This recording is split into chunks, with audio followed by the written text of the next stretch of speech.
I'm going to take you through Game 6 of the World Championship match between Magnus Carlsen and Fabiano Caruana. Just before I do that, if you want to see my video report, then do check out the link above there to get a flavour of the match, and you can see the players in the press conference afterwards, for example. So, here we go. Game 6, Magnus Carlsen with white. Of course, 5 draws so far, I can't count. And we have our first Petrov of the match. So Carlsen has played d4, he's played c4, and for this third game with the white pieces, he's gone for e4, and it's a Petrov. Now, Caruana has a pretty good record with the opening. What has Magnus got in store for him? Well, he played, first of all, knight e3 is obviously a sideline, but he has something cooked up. We've seen Richard Rapport play b3 in this position, which is tricky, actually. Richard's done pretty well with it. But knight f4 played very quickly by Magnus.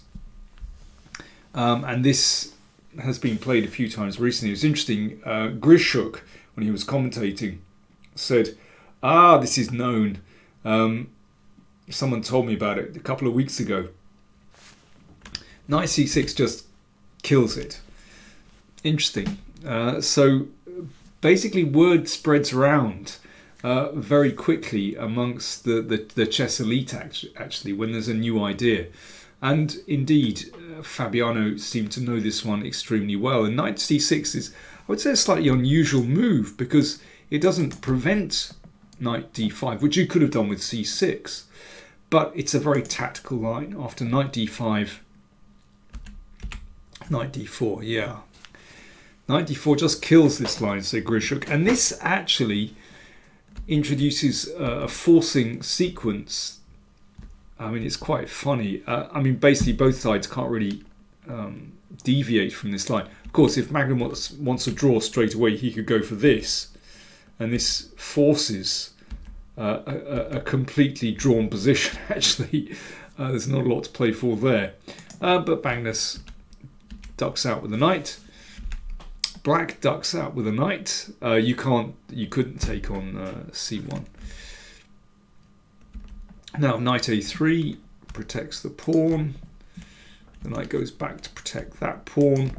And so basically a symmetrical pawn structure has arisen. Well, symmetrical in the sense there's only one open file and 3-3 and 4-4 on the two sides of the board. So it's quite funny. As someone said afterwards, this position, this kind of pawn structure could easily have arisen from a Berlin. Everyone was sort of cheering that it's not a Berlin defense, but in fact we have this typical pawn structure, or you can get it from the French exchange variation, for example. So objectively, not a lot going on here, and you've got to say this is a very equal position, but it's obviously what Magnus was hoping for from the opening, just to get an endgame and to hope to try to outplay Fabiano. This is the thing with modern chess, where you're playing against very, very strong players who are extremely well prepared. You can't blow people off the board from the opening, as, for example, Kasparov tried to do. What you have to do is simply try and reach a position that you feel comfortable with when your opponent doesn't. So this is the whole reasoning behind Carlsen's opening. Objectively, no advantage for white. But he's got an endgame, and that's what he likes. But Fabiano plays very well. This knight manoeuvre, bringing the knight round to e7, is excellent because the knight actually wasn't doing too much on b6. And it covers the f5 square. So if that knight hadn't come to e3, then it would have been possible to activate the bishop with bishop f5. So that's why the knight came to e3. But c5 is an excellent move from Caruana. If that's taken, then that's a little bit uncomfortable for the king. And if the king steps aside, d4, then suddenly white has to be a little bit careful there, actually. Here, really, Magnus should have just put the brakes on and decided, okay, I have to be a little bit careful. and just drop the knight back. And this position is very equal, I would say. Yeah, I mean, white certainly can't claim any advantage there. But instead, Carlsen played bishop c2, and as he said after the game, this was really a bit too casual. Of course, he's trying at some moment to put the bishop here after the exchange of pawns. But it's just way too slow, and in the meantime, black is developing play on the queen side. So there we go, the rook hits the bishop. But really, unless white can get in this exchange and try to put some pressure here, there's nothing going on. It's too slow. And this is very nice how Fabiano plays. Knight a5, might take here, might come in here. Of course, Carlsen wants to exchange bishops and play the knight in here, but actually there's no time for this because black exchanges and takes on d6, and this rook on the 7th is just fantastic. So coming back here, Carlsen has to play rook dc1, and now Caruana avoids the exchange of bishops. So it's annoying because really Carlsen wants to put the knight on f4. Bishop b4, nice move, can't be hit of course because the bishop is on prise. Now Carlsen, well, both players said afterwards they thought that Carlsen was still absolutely fine if he played bishop c7 with the idea of this exchange and now either rook d7 or rook e8. And although black might be very slightly better, basically white is fine here. But Carlsen was still playing for more. He doesn't like to compromise. He wants to keep something in the position. I mean, I think that's very interesting. It shows his character, that he doesn't want to go into some slightly worse position or just a dead equal position. He wants to keep the game alive. But, as I said, he admitted that he was just too casual, and he said, I was influenced by the fact that I had the white pieces. He almost didn't believe that he could be worse somehow. And probably he's still alright here actually, but he has to be careful now. I mean, obviously black's pieces are very active, and you know there are two weaknesses to go for, the pawn on d4 and a2. Now I'm not going to spend too much time on this, the intricacies of this position, but you can see that basically black is starting to take the initiative. Although white is still fine. If Magnus simply defends that pawn, the knight comes in, attacking these two, bishop moves, knight takes, and now knight f4. Carlsen gets one of these pawns back, and he's still okay. But instead he played another inaccuracy, knight e3. And he said he'd overlooked bishop a3.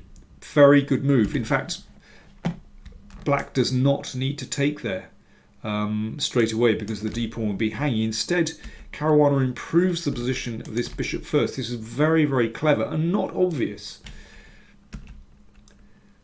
They're approaching the time control. This is a very long game, so I'm not going to dwell on these moves for too long. But Carlsen is now suffering. So this bishop has maneuvered its way around to protect this pawn.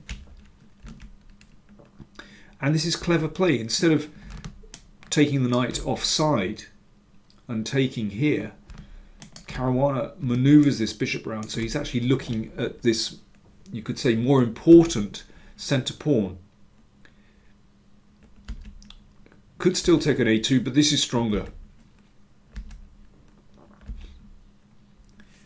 And bishop c5. So now Magnus has to be pretty careful because this pawn is about to roll, and you can see that Caruana has real central dominance here.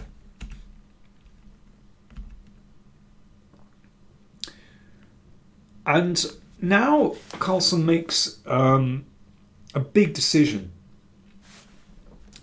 He could fall back here. Obviously, there's a threat to take here and give a check, discover check, and take the knight. So could fall back here like this, but black certainly has some initiative. Objectively, probably still okay for white, but tricky. Two bishops. You know, one never knows when these pawns could be under attack. So after this move, knight d2, Carlsen decided to give up a piece. Now he gets 3 pawns for it, but there is absolutely no doubt that there's only one player that can play for a win in this position.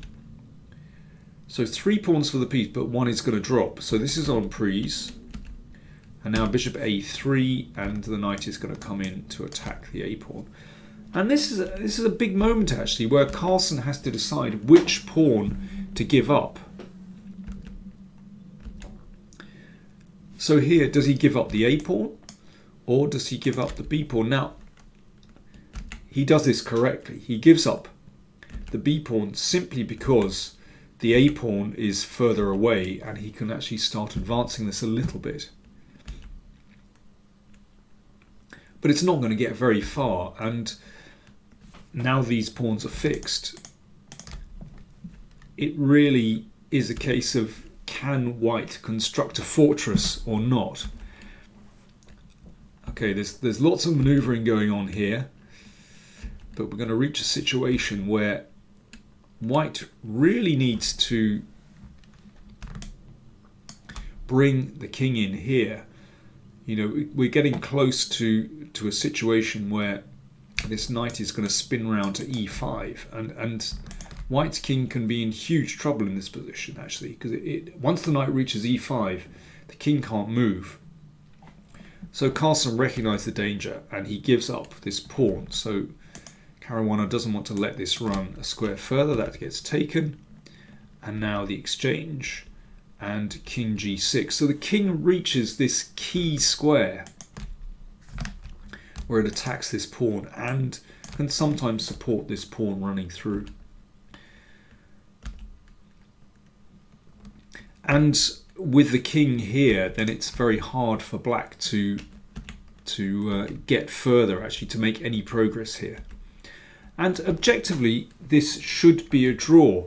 But as you might have seen from my other video, in fact, Carlsen was just a little bit careless on a couple of moves, and Caruana had a chance. Although to the human eye, this is nigh on impossible to see. I know there are a lot of people online saying, "Oh, Caruana should have spotted this."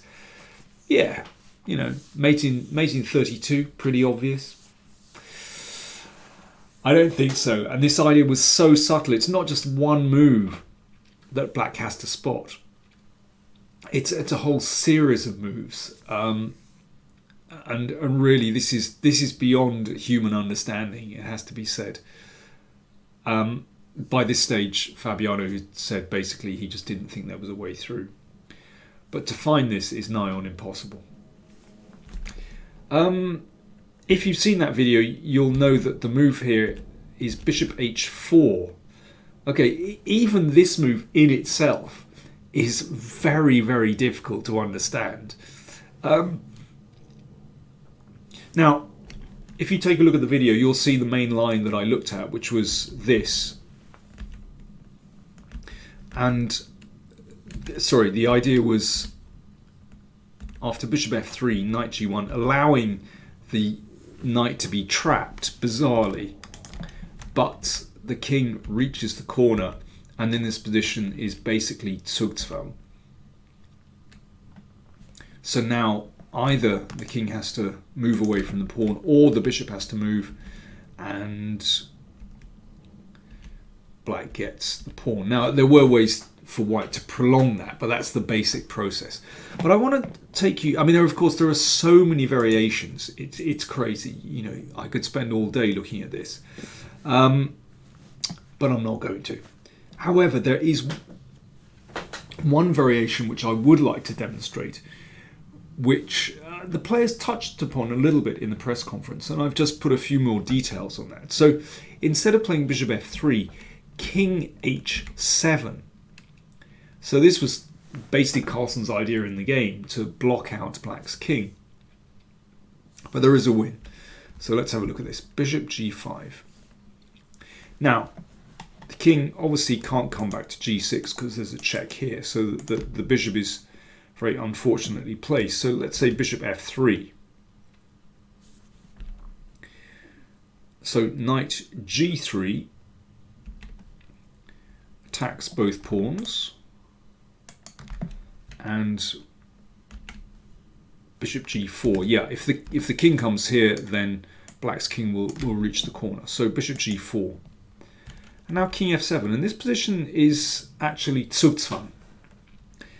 So let's see. First of all, let's deal with king h8. Okay, let's see what happens if white tries to wait.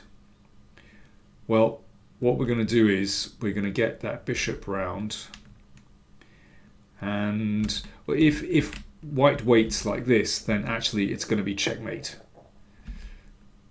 Like this, and a check, and bishop g7, roughly. So if we play the pawn forward to h6, and now, well, this is Zugzwang, this position. If the king moves up, bishop takes pawn, and if the bishop moves back,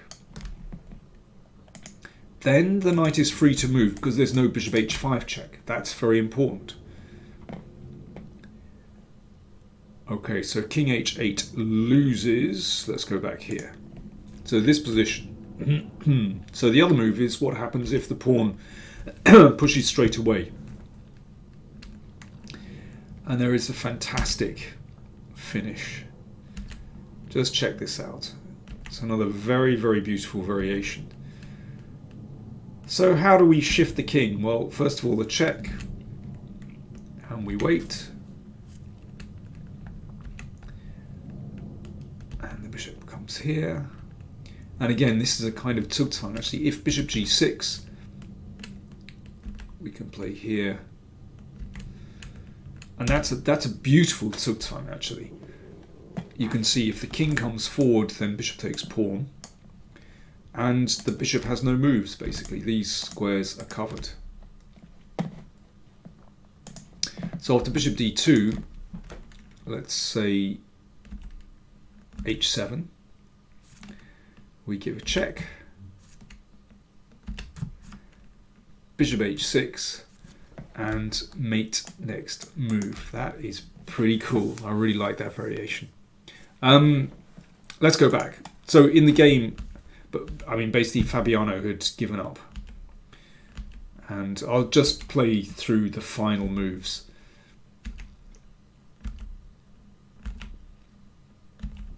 So he blockades on h6 and brings the king round, but it's to no avail.